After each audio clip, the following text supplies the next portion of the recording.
ये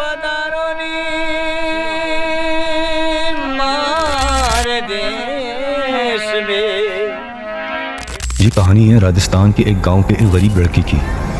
ये सफ़र है 0 सब्सक्राइबर से लेकर 1.99 मिलियन सब्सक्राइबर्स तक का। ये जर्नी है 300 रुपये से लेकर एक ऑफिशियल यूट्यूब कंट्रीब्यूटर बनने तक की। ये जर्नी है योगिंदर सयानी की, जिनको हम सब लोग यूट्यूब पर टेक्निकल योगी के नाम से जानते हैं, कि कैसे योगिंदर इतनी गरीब फैमिली से बिलोंग करने के बावजूद एक मिडिल क्लास ट्रैप से निकलकर एक ऑफिशियल यूट्यूब कंट्रीब्यूटर बनने तक का सफ़र को तय कर पाए। 0 सब्सक्राइबर से लेकर ऑलमोस्ट 2 मिलियन सब्सक्राइबर्स तक का सफ़र। योगिंदर का ताल्लुक राजस्थान के एक गांव से है। वो एक मिडिल क्लास फैमिली बट बहुत ही वेल रेप्यूटेटेड, बहुत ही इज्जतदार फैमिली से बिलोंग करते हैं। योगी के फादर भी बाय प्रोफेशनल एक बहुत ही ऑनेस्ट, ईमानदार एंड वेल क्वालिफाइड टीचर थे। ऑनेस्ट थे, ईमानदार थे, इसीलिए योगी की फैमिली के पास ऑलमोस्ट सब कुछ था सिवाय पैसे के। योगिंदर जब 8th स्टैंडर्ड में थे तभी अनफॉर्चुनेटली, मोस्ट सैडली टू से, उनके फादर की डेथ हो गई थी। So that's why being as a man who left behind after his father's death, और घर में सबसे बड़े बेटे होने की भी हैसियत से उनके फादर के गुजरने के बाद ही से उनका एक्चुअल स्ट्रगलिंग पीरियड स्टार्ट हो गया था। योगिंदर ने अपनी स्टडीज भी अपनी स्ट्रगलिंग पीरियड के ही दौरान कंप्लीट करी थ्रू डिस्टेंस लर्निंग। उन्होंने अपनी ग्रेजुएशन कंप्लीट करी in journalism and mass communication, और ये भी उन्होंने डिस्टेंस लर्निंग के थ्रू ही कंप्लीट करी। Between all this from 2003 till 2015 Yoginder ने बहुत से डिफरेंट काम ट्राई करे और उनको एक्सपीरियंस किया। एज अ लेबर मजदूरी करी, उसके बाद उनको मौका मिला न्यूज़पेपर डिस्ट्रीब्यूशन, अखबार डालने का भी काम किया ताकि अपनी फैमिली को सपोर्ट कर सके। फिर कुछ टाइम बाद योगिंदर ने एक बस स्टैंड पर एक चाय के स्टॉल पर चाय के कप्स को साफ करने की भी जॉब करी, और इस तरह से उनकी पहली इनकम महज 300 रुपये से स्टार्ट हुई। और यहाँ से योगिंदर, जिनको हम सब लोग टेक्निकल योगी के नाम से पूरे यूट्यूब पर जानते हैं, महज 300 रुपये से उन्होंने अपनी जर्नी की शुरुआत करी। After this long span media studies और जर्नलिज्म में ग्रेजुएट होने के बाद योगिंदर को एक न्यूज़पेपर में एक आर्टिकल राइटर की जॉब मिली। कुछ ही टाइम बाद योगिंदर को इलेक्ट्रॉनिक मीडिया में एज अ न्यूज़ एंकर के लिए हायर कर लिया गया। उनका अपना न्यूज़ शो एपिसोड्स फॉर्मेट में हर वीक ब्रॉडकास्ट होता था। योगिंदर का एक बैकग्राउंड और भी था। उन्होंने अपने स्ट्रगलिंग पीरियड में थिएटर में भी काम किया, लाइक स्टेज शोज, प्लेज, और एज अ कवि भी रोल प्ले किया। न्यूज़ चैनल पर एज अ एंकर जॉब सब कुछ ऑलमोस्ट ठीक ठाक ही चल रहा था, मगर मीडिया में जॉब और योगिंदर की डिफरेंट नेचर दोनों में एक टाइम के साथ साथ कॉन्फ्लिक्ट स्टार्ट होने लगा। योगिंदर एक क्रिएटिव माइंड, ऑनेस्ट और out of the box thinking रखने वाले पर्सन है। उनको ये समझ में आने लगा था कि वो मीडिया के इस करियर में सच्चाई के साथ, सच बोलने के साथ अपनी जगह, अपनी वेल्थ इस मीडिया करियर में नहीं बना सकते। अब क्यों नहीं बना सकते, ये एक अलग पॉलिटिकल मैटर है जिसका इस वीडियो से कोई लिंक नहीं, इसलिए मैं इसकी डिटेल में नहीं जाऊंगा। साल 2016 योगिंदर अपनी जॉब और मीडिया हिपोक्रेसी को लेकर इतना फ्रस्ट्रेट हो गए थे कि उन्होंने डिसीजन लिया और फाइनली उन्होंने 2016 में अपनी न्यूज़ एंकरिंग की जॉब से रिजाइन दे दिया। जॉब के ऐसे सिनेरियोज को देखने के बाद उन्होंने डिसाइड किया कि उन्होंने अब जॉब करनी ही नहीं है, और यहाँ से उनका सर्वाइवल थिंकिंग प्रोसेस स्टार्ट हुआ। कुछ टाइम तक कुछ ना समझ में आने की वजह से और बैक हैंड घर वालों को सपोर्ट भी करना था, तो कुछ टाइम बाद उन्होंने सोचा कि चलो दोबारा से कोई जॉब कर लेता हूँ। वो एक नेशनल टेलीविजन पर जॉब इंटरव्यू के लिए जाते हैं, और ड्यू टू योगिंदर के बैक एक्सपीरियंसेस की वजह से, क्योंकि वो ऑलरेडी एक राइटर, एक न्यूज़ एंकर और थिएटर प्ले आर्टिस्ट ये सब रह चुके थे, तो उनको अपने इन स्किल्स की बिहाफ पे जॉब मिल जाती है। उनकी वर्सेटैलिटी अच्छी साबित होती है, मगर उनको जो जॉब मिलती है वो एक फैक्टर की बेसिस पर मिलती है। योगिंदर को एक्स्ट्राज में हायर किया जाता है, बट फिर भी due to his family position वो अपने घर वालों को कॉल करते हैं और उनको बताते हैं कि उनको एक दूसरी जगह जॉब मिल गई है जो पहले से बहुत ही अच्छी, और यहाँ पैसे भी पहली जॉब से बहुत बेहतर मिल जाएंगे। जॉब कंफर्म करने के बाद योगिंदर वापस अपने घर की तरफ आ रहे होते हैं कि रास्ते में उनकी मुलाकात ट्रेन में एक बंदे से होती है।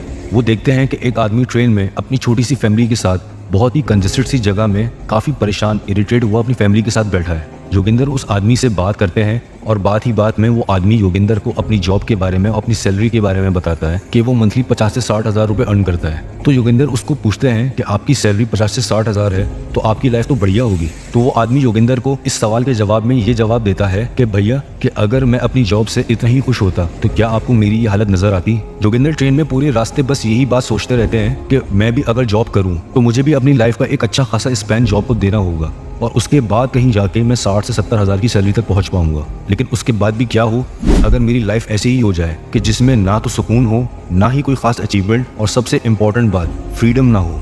वो डिसाइड करते हैं कि नहीं, उनको ऐसी लाइफ स्टाइल, ऐसा लाइफ पैटर्न नहीं चाहिए। वो घर जाकर घर वालों से कुछ अजीब सी बात कहते हैं। एक इंटरव्यू में उनकी ये बात सुनकर ऑनेस्टली मुझे बहुत मज़ा आया, हंसी भी आई, बट फ्रेंकली स्पीकिंग बहुत करेज चाहिए होता है ऐसी बात को कहने में और बाद में उसी बात को सही साबित करके दिखाने में।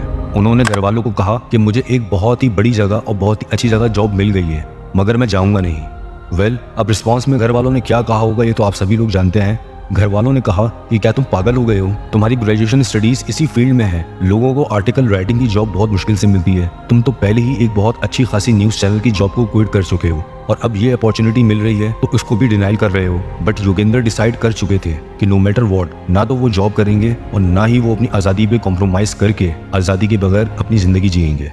इसी दौरान योगेंद्र की मुलाकात उनके एक कवि दोस्त से होती है। उनका एक दोस्त उनकी पोजीशन को और उनके टैलेंट और क्रिएटिविटी को देखते हुए उनको एक सजेशन देता है कि क्यों नहीं तुम भी यूट्यूब पर अपना एक चैनल बनाओ और अपना कंटेंट उस पर अपलोड करो। योगेंद्र उस वक्त तक यूट्यूब से बिल्कुल भी फेमिलियर नहीं थे। उनके दोस्त ने अपने मोबाइल से खुद की एक वीडियो योगी को दिखाई तो योगेंद्र बिल्कुल हैरान रह गए। उन्होंने उस टाइम एक बहुत ही इनोसेंस में कुछ बात कही कि भैया ये लाल वाली एप्लीकेशन तो मेरे मोबाइल में भी है, लेकिन मुझे कभी पता नहीं चला कि इसकी एक्चुअल वर्किंग क्या है। और दूसरा, उन्होंने अपने दोस्त से ये भी बात पूछी कि भैया तुम्हारी वीडियोस यूट्यूब पर कैसे आ गई।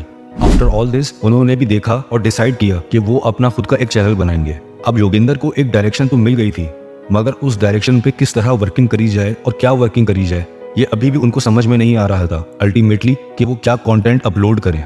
वो न्यूज़ से रिलेटेड कुछ भी कंटेंट क्रिएट नहीं करना चाहते थे ड्यू टू कॉन्स्पिरेसी इश्यूज, तो उनको कुछ अलग करना था। एक दिन नॉर्मली वो अपने एक फ्रेंड के साथ उसको इन्वर्टर दिलाने इलेक्ट्रॉनिक मार्केट जाते हैं और इन्वर्टर परचेज करते दौरान उनको ये अंदाजा होता है कि लोगों को इलेक्ट्रॉनिक डिवाइसेस की इंफॉर्मेशन की कितनी खास ज़रूरत है जिसकी कमी है।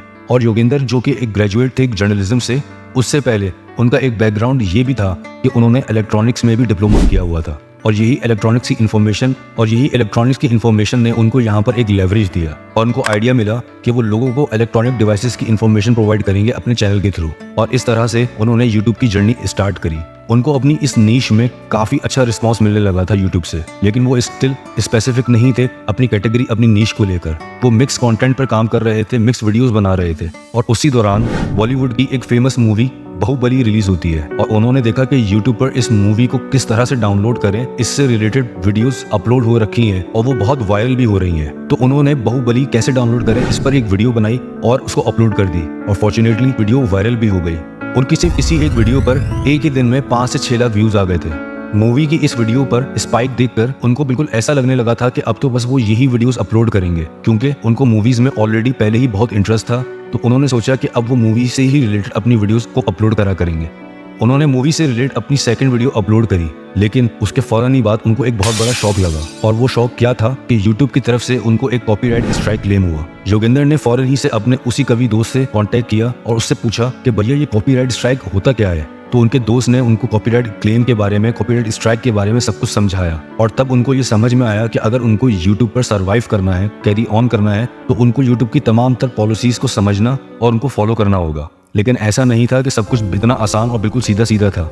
बहुत कुछ ऐसा भी हुआ उनकी लाइफ में भी जो उनको बेयर करना पड़ा। साल 2016 में जब उन्होंने अपना चैनल स्टार्ट किया तब उनकी फाइनेंशियल पोजीशन बहुत ही खराब थी। उनके पास उस वक्त महज 8 से 10 हज़ार रुपए तक का सिर्फ एक मोबाइल ही था, जिसके सहारे उन्होंने अपने इस यूट्यूब चैनल को 1.5 साल रन करा without any gadget, no camera, no DSLR, no studio, कोई वेल डिफाइंड PC नहीं, इवन माइक भी नहीं। उन्होंने इसी 8 से 10 हज़ार के मोबाइल के थ्रू 1.5 साल इस चैनल पर वीडियोस बनाई और उसको अपलोड करी।